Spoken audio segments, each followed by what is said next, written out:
أما بعد فعن أبي هريرة رضي الله عنه قال قال رسول الله صلى الله عليه وسلم من حسن إسلام المرء تركه ما لا يعنيه رواه الترمذي۔ حضرت ابو ہریرہ رضی اللہ تعالی عنہ سے روایت ہے کہ رسول اللہ صلی اللہ تعالی علیہ وسلم نے فرمایا، آدمی کے حسن اسلام کی ایک علامت یہ ہے کہ لا یعنی باتوں کو ترک کر دے۔ یہ حدیث ان احادیث میں سے ہے کہ جو مختصر الفاظ اپنے اندر رکھتی ہے، لیکن اس کا مفہوم اور اس کی شرح بہت وسیع ہے۔ اس حدیث شریف کے اندر انسان کو عمل کی طرف متوجہ کیا گیا ہے۔ انسان کو اس دنیا میں اللہ نے بھیجا ہے عمل کے لیے، وما خلقت الجن والانس الا لیعبدون۔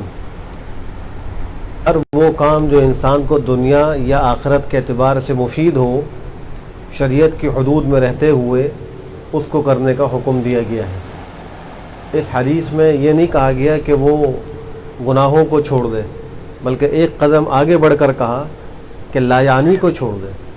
گناہ تو دور کی بات ہے، بلکہ جو فضول باتیں ہیں، فضول کام ہیں، جن کا نہ دنیا میں کوئی فائدہ ہے نہ آخرت میں کوئی فائدہ ہے، ان کو انسان چھوڑ دے۔ تو یہ انسان کے اسلام کی خوبیوں میں خوبی ہے، یعنی اس کا اسلام خوبصورت ہو جائے گا، حسین ہو جائے گا۔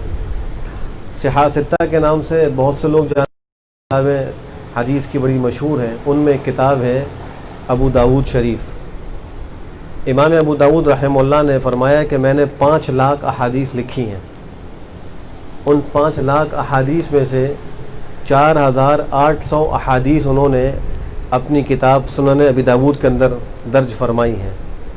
وہ فرماتے ہیں کہ ان تمام احادیث میں سے میں نے 4 حدیثیں ایسی منتخب کی ہیں کہ اگر کوئی شخص ان کو اختیار کر لے، ان پر عمل کر لے، تو یہ اس کے دیندار ہونے کے لیے کافی ہیں۔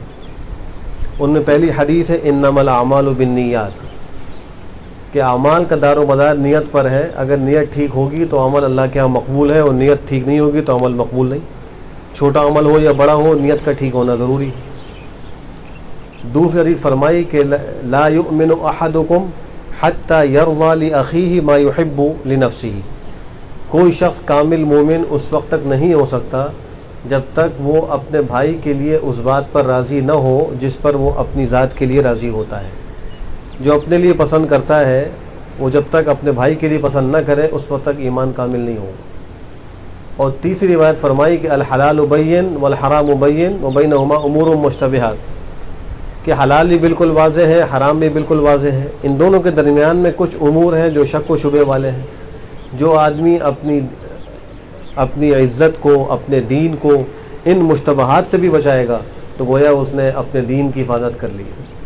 اور چوتھی حدیث یہی ذکر فرمائی کہ من حسن اسلام المرء ترکہ ما لا یعنی، انسان کے اسلام کی خوبیوں میں خوبی یہ ہے کہ وہ لا یعنی کو چھوڑ دے۔ اس سے پہلے امام ابو حنیفہ رحمہ اللہ نے بھی انسان کی زندگی میں دینداری پیدا کرنے کے لیے 5 احادیث کا انتخاب فرمایا تھا، کل ذخیرہ احادیث میں سے۔ اس میں 4 حدیثیں یہی ہیں جو بھی میں نے آپ کے سامنے عرض کی، اور 5ویں حدیث ہے کہ المسلم من سلم المسلمون من لسانہ ویدہ، مسلمان وہ ہے کہ جس کی زبان سے، اس کے ہاتھ سے دیگر مسلمان محفوظ رہیں، وہ حقیقی مسلمان ہے، کہ نہ تو اس کی زبان سے کسی کو تکلیف پہنچے، نہ اس کے افعال سے کسی کو تکلیف پہنچے۔ یہ 5 احادیث انہوں نے منتخب فرمائی۔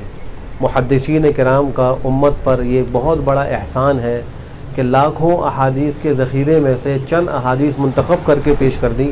اب انسان کا کام یہ ہے کہ ان کو حرز جان بنائے تاکہ دینداری اس کے اندر آ جائے اور وہ دنیا آخرت کے اعتبار سے کامیاب ہو جائے۔ اللہ ہم کو بہتر عمل کی توفیق نصیب فرمائے۔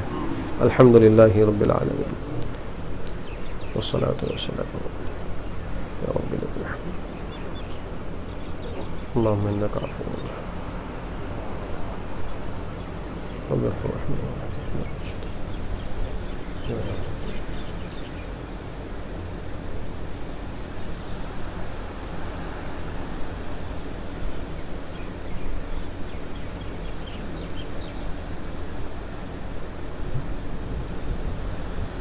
برحمتک یا ارحم الراحمین۔